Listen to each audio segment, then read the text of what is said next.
हमारा जो कहीं छोड़ के गया। Mix by DJ Rajiv.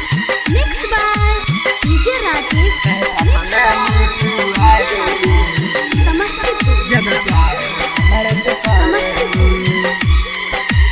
Samastipur सपना में तू आ गई। जब प्यार हमारे से करे। हमारा जोड़ घुमलू कहे छोड़ के गईलू। हमारा जोड़ घुमलू कहे छोड़ के तू गईलू।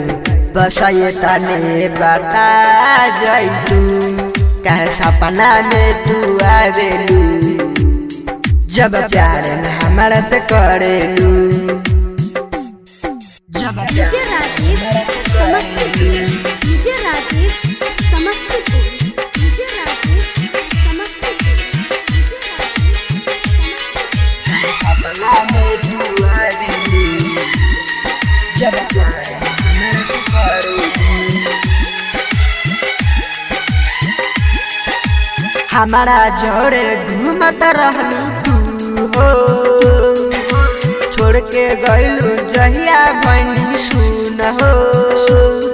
बस ये तने बता दे जानी भइल कौन गलती जाता दूर हो।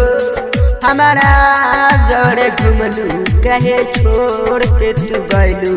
बस ये तने बता जाइतू कहे सपना में तू आवेलू। जब प्यार हमारा से करेलू। DJ Rajiv. Samastipur DJ Rajiv. Samastipur सपना में तू आवेलू। जब प्यार हमारा से करेलू।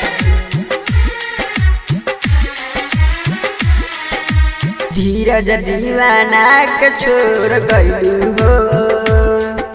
बिट्टू बाबाली के नाई भइलू हो। निरंजन के पाके खुश बारू।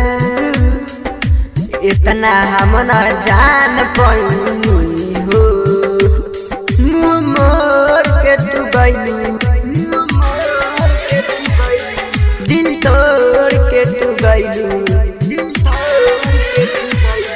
मुँह मोड़ के तू गईलू। दिल तोड़ के तू गईलू। बस ये तने बता जाइतू का सपना में तू आवेलू। जब प्यार हमारा से करेलू। जब प्यार हमारा से करेलू का सपना में तू आवेलू। जब प्यार हमारा से करेलू।